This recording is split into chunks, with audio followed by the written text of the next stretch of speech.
Bonjour tout le monde, bienvenue à ce nouveau rendez-vous de Folie douce, ici Yvan Bugeaud. Aujourd'hui, je reçois Jocelyn Morettini. Nous parlons ensemble des impacts de la pandémie sur la santé mentale des gens entre 2019 et 2022. À l'espresso et à l'espresso allongé, Pierre Laporte nous amène son sujet, la délinquance. En début de deuxième demi, connaît-on vraiment la dysphasie? Notre invité Geneviève Gauthier nous informe sur le sujet. Bienvenue à Folie douce. Que vous soyez branché, déboussolé, renfermé ou éclaté, vous s'étonisez actuellement Folie douce. J'ai le plaisir d'accueillir notre collaborateur Jocelyn Morettini. Bonjour Jocelyn. Bonjour, merci de me recevoir. Ben oui, toujours un plaisir de te recevoir. C'est pas, ça fait longtemps qu'on se parle par des entrevues pour toutes sortes de choses, spécialement sur la santé mentale, bien sûr. Tu es spécialiste d'une certaine façon du domaine, alors tu nous amènes toujours un éclairage intéressant. Cette semaine, tu as donné un webinaire qui faisait un peu le portrait en fait, du développement de l'état en santé mentale entre 2019 et 2022, donc finalement avant la pandémie et jusqu'à maintenant. C'est large, mais en même temps, il s'en est passé des choses. Fait que comment tu peux nous présenter ça? Comment tu peux nous mettre la table du sujet? Déjà, en partant, c'est de voir que il y a énormément d'impact sur la santé mentale des Canadiens, des Québécois, en fait, de toute la planète, et que on est beaucoup dans l'étude de la santé mentale lors de cette pandémie. Chose qui a probablement jamais existé auparavant, c'est qu'on a un énorme groupe à étudier, qui est la planète au complet, parce que tout le monde est soumis à la même condition. Et on s'intéresse maintenant en 2020-2022 à la santé mentale, chose qui n'aurait peut-être pas été aussi vraie en 1980 ou 1900. Et on a donc justement cet avantage, c'est qu'on a beaucoup de données. Évidemment, les données là, que je vais vous présenter aujourd'hui sont un petit peu en décalage, parce que même si on en parle pour 2022, il y a toujours quelques mois de décalage pour obtenir l'information, la digérer, puis la présenter dans des articles scientifiques. Je pense qu'il va falloir aussi attendre plusieurs années, voire décennies, pour avoir une image bien complète de l'impact que ça aura eu, cette pandémie. Mais il y a eu beaucoup de changements au niveau de la santé mentale entre 2019 et aujourd'hui. Et on sait, les gouvernements se sont souvent fait poser la question, est-ce que au niveau santé mentale, tout ça, mais on a l'impression qu'on n'a pas vraiment pris peut-être la mesure de la gravité jusqu'à un certain point, sans sans avoir peur là, de carrément des conséquences, mais on ne sait pas tout à fait comment ça va se développer. Comme tu dis, ça va prendre des années, mais d'après toi, est-ce que ça a quand même été dur? Est-ce que c'est quand même négatif comme développement là, de la santé mentale dans ces années-là? Oui, ça a été négatif. En fait, quand j'ai fait les recherches à ce sujet, j'ai été régulièrement très étonné des chiffres qui apparaissaient à mes yeux. Si on regarde le bien-être déjà en 2019-2020, on voit qu'il y a une grosse diminution de bien-être. Disons de 20% de diminution de bien-être. Et les groupes les plus affectés, c'est généralement les groupes les plus jeunes. Donc, ça, c'était donc pas la question de est-ce que vous avez une problématique de santé mentale, mais juste la notion d'être bien avec soi-même, ça diminue. Et le groupe le plus affecté, c'est les adolescents jeunes adultes de 15 à 24 ans. Mais les résultats sont quasi similaires, au moins jusque dans la quarantaine. Donc, le groupe le plus affecté par la COVID, c'est les plus âgés et en fait, c'est le groupe le plus stable. Oui. Ouais. Effectivement, tout le monde s'inquiétait en disant les personnes âgées ont tellement écopé, puis c'est vrai, dans toutes les mesures de confinement, tout ça, mais effectivement, comme tu dis, ils ont peut-être été moins touchés que les plus jeunes, apparemment. Du moins en début de pandémie, puis même un petit peu après le début de la pandémie, mais faut savoir que c'est des moyennes. Donc, peut-être que quelqu'un qui était dans une RPA, une ressource pour personnes âgées, ou dans un CHSLD, avait probablement pas le même état de bien-être mental que quelqu'un qui est en couple dans sa maison. Donc, faut prendre tout ça avec un grain de sel. Mais quand même, on voit que justement les jeunes qui ont besoin de beaucoup de contacts sociaux, qui ont besoin d'être très actifs, eux ont été fortement affectés par tout ça. Ils ont aussi, de façon générale, les jeunes sont de façon générale moins dans le bien-être que les personnes âgées. Vieillir, c'est comme un bon vin, ça aide à avoir une bonne santé mentale de façon générale. Et peut-être que les personnes âgées ont peut-être plus aussi de références ou une certaine ils sont capables de prendre les choses avec un certain recul, peut-être plus. Aussi, c'est moi qui avance ça. Je ne sais pas si c'est le cas. Là. Ben, en effet, le fait de vieillir fait qu'on a vécu plusieurs événements, plusieurs stresseurs dans notre vie, puis ben, ça nous permet de faire face à ces stresseurs-là plus facilement parce qu'on a de l'expérience. Alors qu'à 15-20 ans, ben, on n'a pas encore cette expérience-là. C'est une nouveauté peut-être dans notre vie. C'est sûr que ça n'a pas les mêmes impacts. Et si je donne un petit coup d'œil peut-être à la question justement de l'état dépressif, ce qu'on peut voir, c'est que le taux de dépression, là, de façon générale, dans une population sur une année, c'est de 7 okay. d'incidence. Mais là, ce qu'on voyait, c'est que quand ils ont fait passer des questionnaires pour la détresse psychologique, qui est un indicateur d'un potentiel dépressif, les chiffres sont beaucoup plus grands. Les pourcentages pour les jeunes, c'est dans les 27, 36 38 Ça, c'était jusqu'en 2021, ce qui est quand même des données assez récentes dans le contexte. Et c'est des chiffres qui sont à 30 pour les jeunes. Et si on regarde une personne âgée, c'est à 3 Les jeunes sont 10 fois plus affectés par des états, des symptômes dépressifs que les personnes âgées.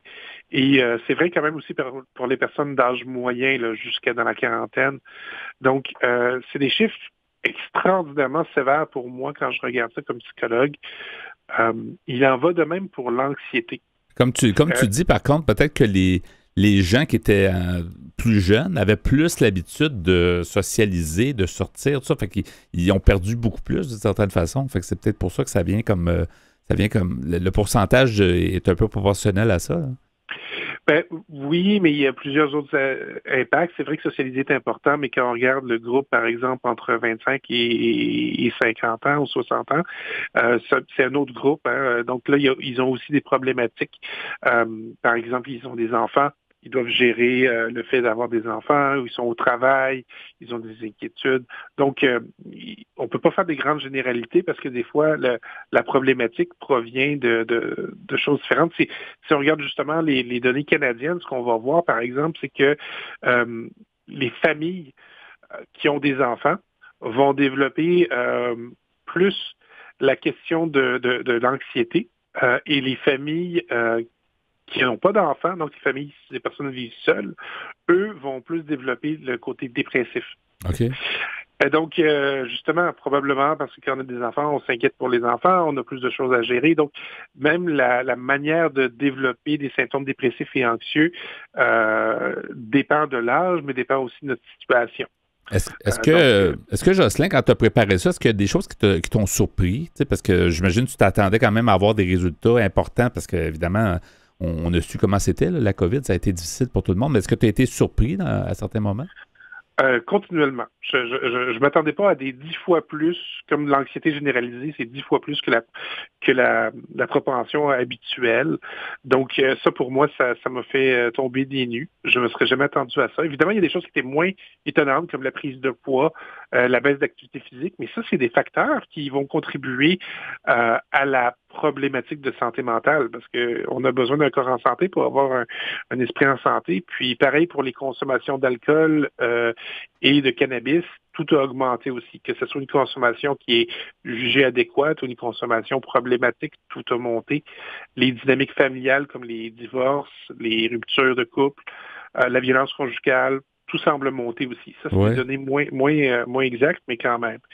Et après ça, ce qui est encore plus étonnant, c'est quand on commence à regarder plus en détail la question de l'effet du COVID sur la santé mentale. Donc, il y a l'effet de la pandémie. Donc, de façon générale, on est tous affectés par la pandémie, même si on n'a pas été soumis au virus. Mais il y a le syndrome post-COVID, ce qu'on appelle couramment la COVID longue, qui est très significatif. C'est énormément de symptômes physiques et psychiques.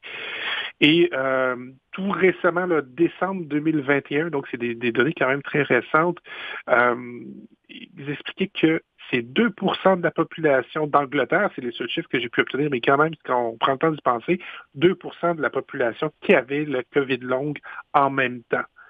C'est énorme, là. C'est 1,3 million de personnes qui vivent avec le COVID longue en même temps. Et c'est ce qu'on a peur aussi. On se disait toujours pendant surtout les premiers mois, on se disait est-ce que le pire est à venir en santé mentale à cause de la COVID, puis à cause de tout ce qui peut s'en suivre. Là. Je dis la COVID longue, on pense que c'est peut-être un peu plus une maladie physique. Est-ce que c'est juste physique ou il y a aussi... Non, pas du tout. C'est même très important au niveau de la santé mentale. Donc, les gens qui ont la COVID longue, c'est 25 d'entre eux qui vont avoir des troubles de concentration. 27 qui vont avoir des troubles de sommeil, donc on est quand même une personne sur 4. Troubles de mémoire, c'est une personne sur 5, on est à 19 des déficits cognitifs généraux, là, comme les fonctions exécutives, la capacité à réfléchir, 17 c'est des chiffres très, très, très importants. Et si on regarde plus au niveau de la santé mentale, la dépression, on parle de 20 les chiffres québécois semble plutôt pointer vers le 38 des gens qui ont eu la COVID auraient une dépression. C'est gigantesque. C'est énorme. C'est énorme. On est plus qu'une personne sur 3 qui vont avoir une dépression suite à avoir eu la COVID. Pareil pour l'anxiété généralisée. Donc ça, c'est un trouble diagnostiqué, c'est 30 C'est supposé être 3 on est à 30 C'est sûr que c'est un sous-groupe là, qui est... Mais quand même... Pareil pour la dépression, on est à presque 40 alors qu'on devrait être à 7 Et puis, il y en a un autre aussi qui est très impressionnant, c'est le trouble de stress post-traumatique. Donc, des gens qui ont eu, par exemple, des accidents de voiture, des agressions, des choses très sévères qui vont développer ce trouble-là. C'est ce qu'on appelle des gens qui ont des reviviscences, là, des flashbacks et des peurs importantes. 13 des gens qui ont eu la COVID-19 vont avoir un trouble de stress post-traumatique. Ce chiffre-là, en temps normal, c'est 1 Énorme, c'est 13 fois plus. C'est énorme. Énorme. J'étais assis quand j'ai lu ces choses-là et heureusement. Une chance, c'est ça. Et Jocelyn, il reste un petit peu plus qu'une minute, mais comment on doit voir la suite? Est-ce qu'on doit s'inquiéter? Parce que là, ce que tu nous rapportes, est-ce que toi, tu vois ça comment? Est-ce que tu es quand même, t'as de l'espoir sur la suite? Ou Moi, j'ai de l'espoir parce que les gouvernements en parlent, investissent dans ça. Puis, on sait qu'avec les pandémies, les sociétés changent leur comportement. Et avec ça, on va pouvoir espérer que justement des comportements de protection puis les comportements en lien avec le bien-être de la santé mentale augmentent. Ce qu'on peut voir, entre autres, dans des applications de rencontres sur Internet, ils disaient que justement, c'est comme presque 95% des jeunes là, qui voulaient plus rencontrer une personne qui allait en thérapie plutôt qu'une personne qui n'allait pas en thérapie. C'était un avantage parce qu'on disait c'est quelqu'un qui va prendre soin de sa santé. Donc, on va voir une courbe où, même si on a plus de gens qui ont des atteintes physiques et mentales, ces gens-là vont prendre plus de temps à prendre soin d'eux. Par contre, je pense que ça va être plusieurs années à essayer de traiter tous ces gens-là parce que notre système est débordé et qu'on n'arrive pas à répondre à tous les besoins physiques et psychologiques. Et puis, par le fait de ne pas répondre aux besoins, parce qu'on est sur une liste d'attente, bien ça augmente des problématiques de santé mentale, juste le fait d'être sur une liste d'attente, qu'elle soit pour une maladie mentale ou physique. D'accord. En terminant, est-ce que tu peux donner une référence rapidement pour les gens qui veulent en savoir plus un peu sur toutes ces questions-là? Souvent, l'INSPQ est un bon site. Vous pouvez aussi aller sur Statistique Canada. Ils ont des très, très bons résumés qui peuvent être très intéressants. C'est certain qu'on va y donner suite. Écoute, on a de la matière, là. C'est énorme. Alors, merci beaucoup, Jocelyn Morettini, neuropsychologue, d'avoir été des nôtres et au plaisir de se reparler là-dessus. Je pense qu'on va en apprendre beaucoup dans les mois et les années à venir, ça, c'est sûr. Merci, ça m'a fait plaisir. Merci, Jocelyn. À bientôt. Vous avez des choses à dire? Joignez-vous à notre groupe Folie Douce sur Facebook. Parlons santé mentale. C'est maintenant le bloc Espresso. Bonjour Pierre. Salut Yvan. Alors aujourd'hui, ton sujet, la délinquance. Oui, la délinquance, d'après un article que j'ai trouvé sur Internet qui s'appelle « Les ados délinquants ». C'est un problème dont je n'ai jamais parlé, en tout cas, mais c'est tellement... Et pourtant, c'est un problème qui est très répandu. Très répandu, oui. Alors, j'ai pris ça, c'est sur le site nouveaumoi.ca. Et l'article est crédité à l'équipe, si tu veux. Oui. Alors, on nous dit « Des parents s'arrachent les cheveux parce qu'ils ne reconnaissent plus leur enfant devenu adolescent. Des jeunes issus pourtant de bonnes familles commettent des méfaits. Leur attitude devient carrément insolente. Ils défient les règles tant à la maison qu'à l'école où leurs résultats scolaires dégringolent. Lorsque la situation dégénère, il y a lieu de s'interroger sur les motivations qui ont mené à de tels changements. » Un jeune qui adopte un comportement délinquant le fait pour répondre à un besoin, on nous dit. Agir ainsi lui apporte peut-être un certain prestige auprès des autres de son âge. Ou encore, cela lui accorde un pouvoir qu'il n'avait pas. Ça peut aussi lui permettre de s'approprier des objets qu'il ne pourrait se procurer. Mais tu vois, moi, j'ai été adolescent, puis il me semble que j'étais pas délinquant. Il me semble, tu sais, je pense que j'avais trop peur de me faire prendre. Mais j'ai quand même fait mon lot de petits mauvais coups. Comme ils disent, peut-être qu'il y en a qui veulent, ils viennent même s'ils viennent de bonnes familles, mais je sais pas, il y a comme un désir de challenger l'autorité. Ouais. Je sais pas, là. Ouais. Alors, on nous dit, un jeune qui manque de confiance en lui et qui a un faible réseau social est plus à risque de développer de tels comportements. Parfois, s'ajoute un changement d'environnement comme l'entrée au secondaire, une nouvelle école ou un nouveau groupe d'amis. Comme parents, l'éducation que vous donnez à vos enfants est grandement influencée par vos valeurs et l'éducation que vous avez reçue. Vous aurez ainsi tendance à être plus ou moins sévère.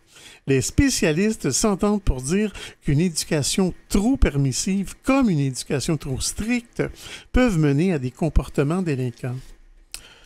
Une trop grande permissivité ou un manque d'encadrement nuit à l'apprentissage du respect des règles et empêche d'apprendre à gérer les frustrations. Offrir beaucoup de latitude dans le but de développer l'autonomie peut être perçu comme une forme d'abandon et de désintérêt pour un adolescent. De même, une éducation trop stricte ou trop protectrice brime l'affirmation de soi et peut mener un jeune à la révolte. Parfois, inconsciemment, un parent transpose ses rêves, ses ambitions sur son enfant qui se retrouve avec un lourd fardeau sur les épaules. Il arrive aussi que les parents deviennent un modèle de réussite inatteignable pour un jeune ayant une piètre opinion de soi. Ce qu'un ado désire n'est pas nécessairement ce dont il a besoin. Certes, il a soif de liberté, mais il a besoin de repères. Car les limites, c'est rassurant, ça permet de s'épanouir et d'avoir une vie équilibrée. Malgré ces messages contradictoires, il a encore besoin d'un adulte solide qui va le guider tout en le respectant, d'une personne signifiante qui s'intéresse à lui, qui est présente dans sa vie sans lui donner l'impression de le surveiller, ou d'un parent qui le soutient dans ses rêves et qui l'encourage à se dépasser. Ce que je trouve dommage, des fois, c'est que la délinquance va très mal faire partir quelqu'un dans la vie. Tu sais, c'est ça qui est dommage, parce que si ça se peut que ça tourne mal, tu sais, pour le jeune délinquant. Tu sais, puis il y en a qui vont s'en tirer, puis ça comme... Ils vont passer à autre chose éventuellement, mais il y en a d'autres, peut-être ça va même hypothéquer leur vie. Là. Il y a des fois, quand on regarde l'actualité, on voit des jeunes comme ça qui se font arrêter, qui commettent des crimes, mais ils se tiennent avec le mauvais groupe d'amis, je pense. J'ai l'impression, en tout cas. C'est ça, puis des fois, ils vont faire un geste, puis là, ça va comme mal tourner, puis ça va être plus grave que qu'est-ce que ça aurait pu être, puis c'est quand même dur pour le jeune. Oui. Alors, on nous dit, il faut garder espoir et ne pas baisser les bras. Rappelez-vous qu'il n'est jamais trop tard pour rectifier le tir. Il faut d'abord comprendre ce qui pousse votre adolescent à agir ainsi pour mieux cibler vos interventions. Par la suite, une mise au point s'impose pour revoir les règles de vie avec votre jeune. Si la communication est au point mort, vous pourriez envisager de faire appel à un médiateur ou à une personne neutre sur le plan émotif, un oncle ou un ami de la famille. Pour implanter efficacement des règles disciplinaires, il faut d'abord qu'elles aient du sens pour vous. Prenez un peu de temps pour réfléchir à vos valeurs familiales. L'idée derrière cette réflexion est de vous permettre de prioriser les règles que vous voulez mettre en place. Par exemple, qu'est-ce qui est important pour vous? Quels sont les sujets pour lesquels vous êtes prêt à négocier et ceux qui ne sont pas négociables pour vous? La tenue vestimentaire, la santé, l'alimentation, la sécurité, les études, les loisirs, le travail rémunéré. Quelle est votre position? Quelles sont vos attentes par rapport aux heures de sortie, à la répartition des tâches ménagères, aux résultats scolaires? Choisissez le bon moment, un moment où il n'y a pas de tension entre vous pour aborder le sujet. Annoncez qu'il doit y avoir du changement, que ça ne peut pas continuer ainsi, que la situation actuelle vous inquiète et que vous voulez en discuter. Chaque règle doit être précise. Assurez-vous que votre jeune comprend ce qui est attendu de lui, soit quoi et pourquoi. Une règle est claire lorsqu'elle fait le lien avec les valeurs que vous privilégiez. Par exemple, l'heure du coucher sera déterminée en tenant compte des raisons suivantes, soit le nombre d'heures de sommeil qui lui est nécessaire pour être en forme à l'école le lendemain, car pour vous, les études, c'est prioritaire. Une conséquence est efficace lorsqu'elle est adaptée à la situation et qu'elle permettra à votre jeune de faire un apprentissage. La conséquence sur le non-respect d'une règle portant sur l'heure de rentrée devrait être en lien avec celle-ci et d'une durée raisonnable. L'heure de retour pourrait être raccourcie pour les prochaines sorties et rallongée progressivement par la suite. Mais je m'arrête ici, Yvan, et je poursuivrai un peu plus tard. Il ne sera pas trop délinquant pendant la pause. Hein? Je vais essayer. D'accord, on poursuit avec ça plus tard à l'émission.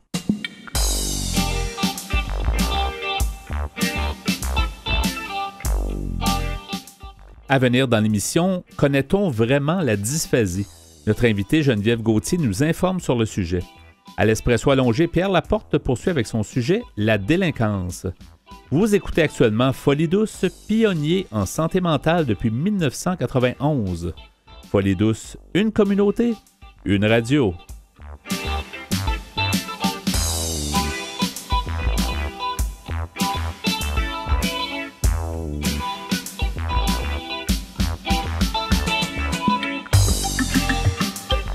De retour au micro à Folie douce, qui vous renseigne sur les difficultés émotionnelles. J'accueille mon invité Geneviève Gauthier. Bonjour Geneviève. Bonjour. Bienvenue à l'émission Folie douce. Merci beaucoup. On va parler aujourd'hui de dysphasie et santé mentale parce que tu es coordonnatrice des services adultes de l'association Dysphasie Plus. Oui. La dysphasie, on connaît un peu, mais je pense que tu vas être la bonne personne pour encore mieux nous informer sur ce que c'est, puis qu'il y a aussi un lien, en tout cas, à la santé mentale. Donc, comment on pourrait présenter le tout? D'abord, la dysphasie, qu'est-ce que c'est? C'est sûr que... en fait, j'aimerais ça commencer avec toi, si tu as envie, oui. avec un petit sondage, quelques petites questions que j'avais faites, que j'ai préparées. Puis ça va permettre aussi même aux auditeurs de pouvoir peut-être voir, eux, qu'est-ce qu'ils répondraient. Oui. Parce que une réalité qu'on a par rapport à la dysphasie, c'est que c'est un trouble qui est très peu connu dans la société en général. Donc, je vais avoir quelques questions. Donc, premièrement, sur une échelle de 1 à 10, selon toi, quelle est ta connaissance de la dysphasie? 1 étant, je connais absolument rien. 10 étant, je connais pas mal ça. 2 ou 3? 2 ou 3? OK, parfait. De ce que je pense. Oui, c'est ça. Il faudra voir si je suis dans le champ ou pas. Est-ce que tu sens que tu seras en mesure d'expliquer ce que c'est ou pas du tout? Pas vraiment, non. Pas du tout? Pas vraiment, dans le sens que probablement je réussirais à l'expliquer, mais il faudrait que je pense un petit peu, ça ne viendrait pas automatiquement. Là. OK. Puis, c'est quoi le pourcentage dans la population que tu crois qui a une dysphasie? Ça, c'est difficile à dire. J'ai l'impression qu'il y en a plus qu'on pense, parce que j'ai l'impression qu'on... moi, j'ai entendu souvent des collègues ou des gens qui m'en ont parlé, fait que j'ai l'impression qu'il y en a plus qu'on pense, mais je ne pourrais pas dire le pourcentage. Mais mettons que tu estimes, là, juste pour le plaisir. Peut-être 5 à 10 %. OK, c'est rare. Habituellement, les gens vont plus avoir tendance à dire 1 à 2 %. Oui. Donc, puis en fait, pour... tu vas nous dire les bonnes réponses après. Oui, c'est ça, je vais les dire après. C'est ça. Et dans le fond aussi, je vais te dire des affirmations, puis je veux que tu me dises laquelle, selon toi, est vraie. OK. La dysphasie, ça l'affecte seulement le langage. La dysphasie, ça disparaît avec l'âge. La dysphasie peut s'améliorer avec le temps. La dysphasie et le trouble du spectre de l'autisme, ce sont le même diagnostic. Et le trouble développemental du langage et le trouble du langage, c'est la même chose. Là, il y en a une seule qui est vraie? Il y en a une seule qui est vraie. Là, puis je t'en ai mis beaucoup. La troisième? La troisième qui était que ça peut s'améliorer avec le temps. Ouais. Bonne réponse. OK, merci. Ding, ding. T'as pas amené ta cloche, Pierre? Oui. Donc, en fait, c'est ça. Juste aussi, parce que là, on a resté avec le terme dysphasie dans les premières minutes et tout, mais ce que je veux, avant de commencer, dans le fond, c'est vraiment d'expliquer que la dysphasie, le trouble primaire du langage, le trouble développemental du langage, ce sont tous la même chose. OK. Ça vient créer un enjeu pour faire connaître ce diagnostic-là, parce que dans le fond, avec les années, ça a toujours changé, les appellations ont changé. Donc, selon le moment où on a eu un diagnostic, il y en a qui vont entendre le terme trouble développemental du langage, puis ils vont dire « j'ai aucune idée de quoi qu'on parle ». J'ai jamais entendu ça de ma vie. C'est la même chose. Exact, c'est ça. Donc, on va remarquer que souvent, même juste au niveau de la terminologie du terme, ça vient encore plus créer un enjeu de faire connaître ce que c'est. Ouais. Mais aujourd'hui, depuis 2007, on appelle ça le trouble développemental du langage. OK. Mais dans la pratique courante, souvent, on a encore tendance à utiliser le terme dysphasie, même si d'emblée, on serait supposé ne plus vraiment l'utiliser. OK. Habituellement, nous, ce qu'on va faire, c'est qu'on va dire le trouble développemental du langage, la dysphasie, pour que les gens, habituellement, ils puissent après ça identifier, OK, on parle de la même chose. Qu'ils puissent se faire à l'idée que dorénavant, on appelle ça comme Exact. ça va prendre un bout de temps avant de changer. Mais juste pour le bénéfice des auditeurs et pour mon bénéfice, Oui. toutes les questions que tu nous as posées, que Oui. tu m'as posées, j'aimerais savoir les réponses. Oui, Parce mais que- je vais y Ouais, répondre tu vas y justement. arriver? Oui, OK, tu vas y exact. arriver. Puis, par rapport justement, quand que je posais la question, est-ce que c'était le trouble développemental du langage, est-ce que c'est la même chose que le trouble du spectre de l'autisme? Ouais. La raison pourquoi je le pose, c'est qu'il y a beaucoup de gens qui vont mélanger les deux termes ensemble et qui vont aussi mélanger avec le trouble de langage. Ouais. Fait que là, c'est comme beaucoup de choses à retenir, mais en fait, l'autisme, le trouble du spectre de l'autisme et le trouble développemental du langage, ce sont deux diagnostics complètement différents. Il peut y avoir des manifestations qui se ressemblent, mais c'est vraiment deux choses. OK. Puis qu'est-ce qui arrive, c'est que, dans le fond, dans le trouble de langage, c'est comme la grande famille qui va abriter différents troubles de langage, dont le trouble développemental du langage. Fait que, tu sais, la raison pourquoi aussi je le dis, c'est que souvent, on va arriver, il va y avoir des gens qui vont arriver, ils vont dire « Oh, mon enfant, il y a un trouble du spectre de l'autisme et il y a un trouble de langage aussi, donc c'est la dysphasie. » Puis là, on fait « Non, c'est deux diagnostics complètement C'est juste différents. qu'ils s'additionnent, les deux sont présents, mais c'est pas nécessairement la même chose. C'est ça qu'on Ben, veut en dire, fait, hein? c'est que c'est complètement deux diagnostics. C'est habituellement, tu peux pas avoir un TSA et un TDL, OK. un trouble développemental du OK, langage. d'accord. C'est vraiment deux choses différentes. C'est juste qu'on a tendance à mélanger à cause de la grande famille des troubles de langage. OK.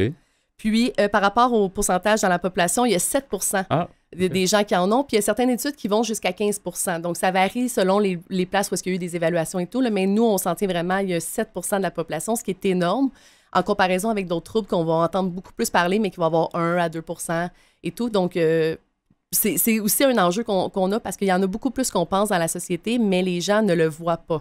La raison pourquoi, c'est que le langage, le TDL, excusez, c'est un handicap qui est invisible. C'est beaucoup plus facile de voir, par exemple, une personne en chaise roulante puis de faire « Ah, OK, tu sais, elle, il y a quelque chose, je suis capable de le voir, c'est palpable. » Tandis que le TDL, souvent, les gens, qu'est-ce qui va arriver, c'est qu'ils vont s'imaginer, on va dire « OK, trouble de langage », ils vont faire « Bon, ben, elle a de la misère à parler, à chercher les mots, ben, c'est pas si grave. » Mais quand on y pense, on est une société de langage. Tout est langage. Juste en ce moment, notre entrevue, c'est du langage. Il fallait que je comprenne à quelle heure qu'on se rejoignait, où est-ce que je devais aller, quand que tu m'as donné l'instruction de « je dois te téléphoner ». Donc, c'est toutes des étapes dans la communication qui sont importantes, mais chez une personne qui a un trouble développemental du langage, il va y avoir des brisures dans la communication à différents niveaux. et le langage est peut-être prioritaire même sur l'écriture, parce que beaucoup de gens savent moins lire. Donc, le langage, tout le monde sait parler, mais c'est ça devient... C'est ça. C'est ça qui devient problématique pour les gens qui souffrent de cette problématique. C'est ça, parce qu'en fait, le trouble développemental du langage, ce que c'est des difficultés importantes au niveau de l'expression et de la compréhension. L'expression, on peut penser, par exemple, au niveau des sons, des phrases, le vocabulaire, le discours, même avec les mots plus compliqués.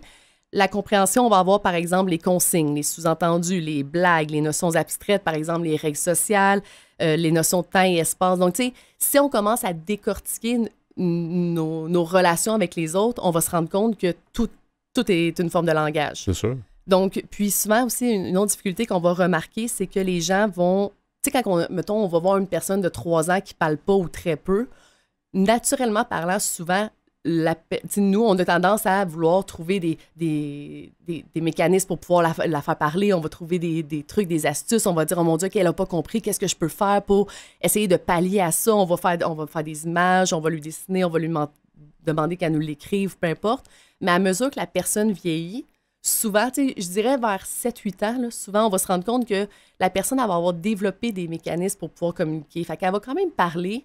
Parce que c'est pas des personnes qui sont non-verbales. Fait qu'elle va quand même parler, elle va être capable de communiquer. Donc, les gens vont avoir tendance à diminuer les impacts réels. Puis on dirait qu'on va juste faire comme, bah, j'ai rien compris, puis on va laisser ça de même. Mais ce qu'on se rend compte, c'est que plus la personne vieillit, plus elle va vivre des difficultés et moins les services vont suivre. Parce que souvent, c'est ce qui va arriver plus jeune. On va avoir des services en orthophonie où est-ce qu'on va faire de la rééducation, et tout. Mais en vieillissant, ce qui va arriver, c'est que la personne elle sera plus prise en charge, puis elle va quand même vivre avec ses difficultés au niveau du langage. Avant de préciser, Geneviève, que le lien avec la santé mentale, j'aimerais ça quand même que tu me dis, tantôt tu me demandais, est-ce que est-ce que tu pourrais expliquer à quelqu'un ce que c'est? Ben, comment tu pourrais l'expliquer à ta façon? Comment tu pourrais nous dire comment on pourrait l'expliquer, en fait, ce que c'est la dysphasie qu'on connaît, mais sinon... Oui, c'est tellement difficile à expliquer au sens où, parce que il y a beaucoup de choses à prendre en considération, mais souvent, nous, quand on va faire une comparaison pour qu'une personne puisse un peu se l'imaginer, c'est qu'on va dire, c'est un peu comme, dans le fond, est-ce que toi, tu parles bien en espagnol? Non. Non. Est-ce qu'il y a quelques termes que tu connais en espagnol? Un peu. Lesquels, par exemple? Gracias. Gracias, mettons, hola, bon. Mais c'est comme si je disais, OK, ben à partir de maintenant, on va faire l'entrevue en espagnol avec les connaissances et les mots que tu as. Ouais. Ça se peut, tu sais, comment tu vas sentir à ce moment-là? Ça va être bizarre comme entrevue. Ben, ça va être bizarre. Ça se peut que tu vas avoir de la misère à compléter l'entrevue. Ça se peut que tu deviennes nerveux. Ça se peut que tu aies l'impression d'être en situation d'échec. Ça se peut que tu sois pas capable de la faire. C'est pas que les gens connaissent pas le mot. C'est parce qu'ils ont une difficulté de langage, c'est parce qu'ils mélangent les choses, ou comment on pourrait l'expliquer? Est-ce que c'est parce qu'ils connaissent pas les mots? Ça dépend, dans le fond. C'est ça. Il y en a pour qui que ça va être au niveau de la connaissance des mots. Donc, il y en a, par exemple, tu sais, souvent, qu'est-ce qu'on va dire, c'est d'utiliser des mots qui sont plus simples. Donc, si on commence à sortir des notions, tu sais, trop complexes, tout, ça se peut qu'ils ne l'aillent pas. Souvent, pour donner une idée, là, c'est, tu sais, ils ont une intelligence comme nous. Ils ont une intelligence normale et tout. Tu sais, c'est pas ça qui est affecté. Mais c'est comme si je te disais, tu as 30 ans, mais tu as le langage d'une personne de 14 ans. Mm-hmm. Une personne de 14 ans est capable de parler, est capable de...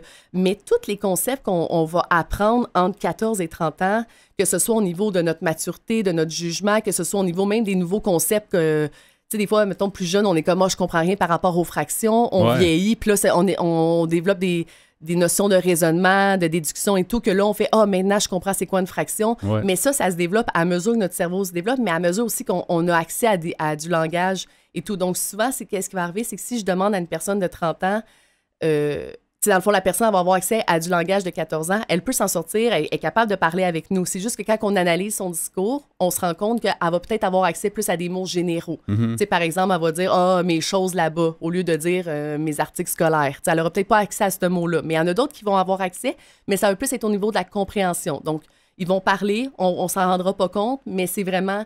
nous, quand on va échanger avec eux, qu'on va se rendre compte que, OK, ils n'ont pas bien compris la phrase. C'est un peu ton exemple que tu tenais des langues. On peut connaître un peu une langue, un peu plus, un peu, dans le fond, c'est un peu ça, c'est les niveaux. Mais j'aimerais qu'on nous reste quelques minutes seulement, ça va vite. J'aimerais que tu nous parles du lien entre la santé mentale et cette problématique, parce que, quand on s'est parlé au départ pour préparer l'entrevue, c'est ça que tu m'amenais comme information. Là. Mais en fait, c'est ça. C'est comme c'est un trouble qui n'est pas connu, ce qu'on se rend compte, c'est qu'il y a beaucoup, beaucoup de préjugés dans la société. Fait que les gens, souvent, ils vont avoir tendance justement à faire comme bon, l'autre qui comprend jamais rien, puis ça va être très difficile pour eux de se faire des amis, de se trouver même, plus tard, de se trouver un emploi, de réussir. Donc, ils vont beaucoup vivre des échecs, de l'isolement, parce que entre me mettre dans une situation où je vais pas comprendre les gens et les gens ne me comprendront pas, j'aime mieux rester chez moi. Donc, souvent, on va voir de l'isolement, de la dépression, de l'anxiété, anxiété de performance, parce que je le vois que je suis pas capable de réussir. Et ces personnes-là, c'est comme si leur cerveau, dès qu'ils se lèvent, ils pédalent, puis ils pédalent jusqu'à la fin de la soirée, sont fatigués. Ils sont épuisés. C'est ça. Fait que ça, on va vraiment le marquer. Puis les 2 dernières années, avec la pandémie, ben ça l'a comme exacerbé, parce que là, ils ont été encore plus isolés. Donc, on remarquait justement encore plus d'idéation suicidaire, de la dépression, de l'isolement. Puis le fait que c'est pas connu, puis qu'ils sont pas nécessairement bien pris en charge présentement, bien, ça fait en sorte qu'en ce moment, ils perdent beaucoup leur filet de sécurité, leur filet social. Puis on remarque vraiment comme une hausse de tous les troubles anxieux. Okay. Surtout beaucoup l'anxiété, là, je te dirais, là, c'est ça, idéation suicidaire, c'est des grosses... Des gros enjeux. Oui, c'est ça qu'on traite présentement. Peut-être que les gens qui sont victimes, qui découvrent qu'ils ont la dysphasie, moi je vais l'appeler la dysphasie parce que les gens connaissent ça comme ça, mais est-ce que c'est plus en jeune âge, habituellement, qu'ils vont se faire diagnostiquer? Oui, habituellement, c'est plus autour de 5 ans. Des fois, il y a des signes, dans le fond, précurseurs qu'on peut voir, que des fois, on peut remarquer justement au niveau du langage, mais il y en a des fois qu'ils s'en ont jamais rendu compte, puis c'est à 40 ans ou en ayant un enfant qui font « Oh, attends une seconde, je me rends compte que je ressemble à... » Tu sais, il y a des choses que j'ai comme mon enfant, souvent, parce que dans le temps, ça n'existait pas. C'est un diagnostic qui est quand même jeune. Donc, toutes les personnes de 40 ans et plus, souvent, n'ont pas été diagnostiquées, sont passées sous le radar. Okay. Là, on commence de plus en plus à faire des diagnostics parce qu'on commence à en entendre de plus en plus parler. On voit l'importance de s'y attarder. C'est ça, mais ça reste quand même que vu que c'est pas connu, il y en a beaucoup encore qui ont on a encore un très gros problème au niveau des services, de la prise en charge, de vraiment faire le diagnostic. OK. Bien, Geneviève, pour terminer déjà, j'aimerais savoir comment les gens peuvent en savoir plus. Est-ce qu'ils peuvent avoir des informations au niveau de l'association Dysphasie Plus, entre autres, où tu travailles? Oui. Ils peuvent aller sur notre site web. On a aussi beaucoup de capsules informatives, que ce soit enfance, jeunesse, adulte. Donc, ils peuvent vraiment aller lire ou nous téléphoner directement. Tu peux donner le site web? Oui, au www.dysphasieplus.com. Bien, merci beaucoup, Geneviève Gauthier. Merci. Plaisir et à la prochaine. Merci. Au revoir. Bye-bye. Vous syntonisez Folie douce, l'émission qui vise à détruire les tabous du vaste monde de la santé mentale. Nous poursuivons avec le sujet que tu as amorcé plus tôt, Pierre, la délinquance. Et ce que je voulais te dire, Pierre, en fait, je précisais un petit peu ce que j'avais dit dans le premier segment. Des fois, les jeunes qui vont faire un acte délinquant vont être chanceux dans leur malchance, dans le sens que souvent, ils vont faire quelque chose, puis là, ils vont comme s'en sortir, puis ils vont réaliser que ça aurait pu être grave ce qu'ils ont fait. Ouais. Puis des fois, c'est l'inverse. Quelqu'un va faire un mauvais coup, puis ça va comme hypothéquer sa vie. Fait que c'est toujours un petit peu délicat, puis il faut quand même le prévenir, la délinquance, même si, comme tu l'expliquais, des fois, ça vient pour toutes sortes de raisons. Là, mais effectivement. Oui. Alors, c'est ça. Donc, je vais poursuivre ma lecture de cet article que j'ai trouvé sur Internet. Ça s'appelle « Les ados délinquants ». C'est sur le site nouveaumoi.ca. Nouveau, c'est écrit N-O-O-V-O. Nouveau Moi. Alors, oui, je disais tantôt qu'il faut choisir un moment pour avoir une rencontre avec le jeune là, qui présente peut-être des problèmes là, et comme tu disais, dans des moments qui n'est pas déjà un moment où tout le monde est énervé, là, parce que c'est pas le bon temps, ça va juste se revoler de partout. Pas pendant le Super Bowl. Non, c'est ça, exactement. Il faut que ce soit un moment calme et que tu sens qu'il y a une ouverture là, pour la communication. Alors, on dit, lors de cette fameuse rencontre, ce qu'on conseille, on dit adoptez une attitude calme et demeurez attentif au choix des mots et au ton de votre voix. Deuxièmement, établissez ensemble seulement 2 à 3 règles selon leur degré de priorité. Troisièmement, la recherche d'une solution commune implique qu'on négocie de bonne foi, qu'on fait preuve d'ouverture et de créativité. L'idéal est d'arriver à un consensus où il n'y a pas de perdant. Et finalement, notez par écrit les règles et les conséquences que vous venez d'élaborer ensemble.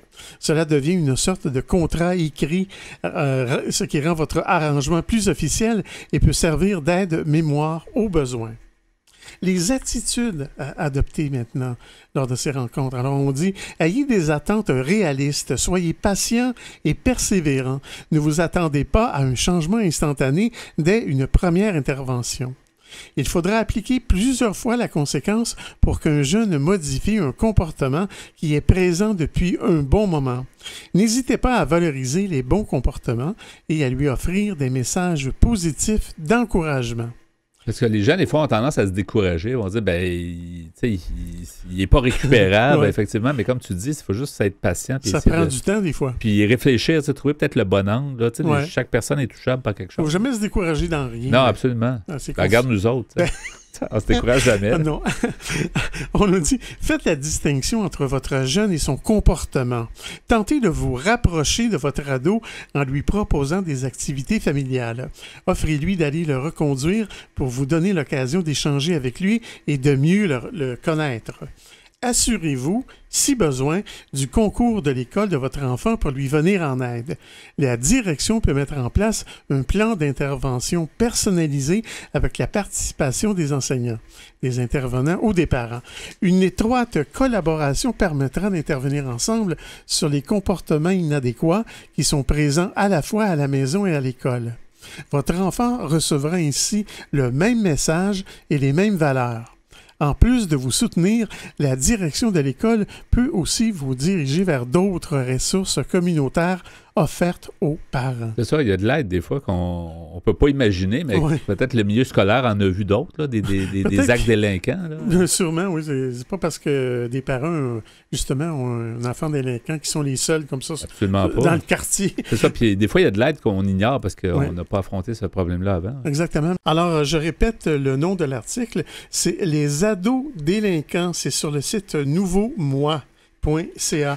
Et parlant d'aide, il y a des téléphones, des lignes d'aide. Oui, il y a des services. Oui, il y a Ligne Parents Montréal de numéro de téléphone, c'est dans le 514, c'est le 288-1444. Et il y a aussi Éducation Coup de fil, un service de consultation professionnelle anonyme d'aide à la famille. C'est dans le 514 au 525-2573 ou encore le 1-866-329-4223. Oui, parce que c'est ça, il ne faut pas laisser traîner. Je pense que c'est ça qui est peut-être un peu le mot d'ordre là, avec cette chronique-là, dans le fond, de dire, prenons-le assez rapidement, parce qu'on ne parle pas non plus dans cet article-là de la gravité, parce qu'il y a différentes gravités. Il y a des grands actes de délinquance, puis des petits méfaits. J'imagine que les grands actes de délinquance, là, ça prend la police. Oui, c'est ça. Là, on entre dans un autre registre. Ça semblait plus, cet article-là, de quelque chose qui est gérable par les parents, par la famille, par les proches, puis par l'école, comme tu disais. Exactement, oui. Merci beaucoup, Pierre, pour ce sujet, la délinquance. Vous aimeriez réentendre nos émissions, entrevues et chroniques via YouTube? Pas de problème. Pour y accéder, visitez notre site web antenne.qc.ca, antenne.qc.ca. Quelques secondes pour terminer ce rendez-vous. Alors, merci beaucoup, Pierre, pour ta mise en onde. Bienvenue, mon cher. Comme à chaque semaine. Je te remercie également pour tes blocs Espresso et Allongé où ton sujet était la délinquance. Alors, on a appris plusieurs choses. Merci. Puis, on a eu des services aussi, des informations pour les services. Toujours important. Notre invité et collaborateur en début d'émission, Jocelyn Morettini, a discuté avec nous des impacts de la pandémie sur la santé mentale des gens entre 2019 et 2022. Beaucoup de matière à suivre. On aura éventuellement d'autres entrevues parce qu'il y a vraiment beaucoup de choses à étudier là-dessus. On a eu notre invité en début de deuxième demi, Geneviève Gauthier, qui nous a mieux fait connaître, nous a mieux informé en fait sur le sujet de la dysphasie. C'est donc le menu de Folie douce cette semaine. C'est Yvan Bugeaud à l'animation. Bonne semaine à tous et à la prochaine. Au revoir.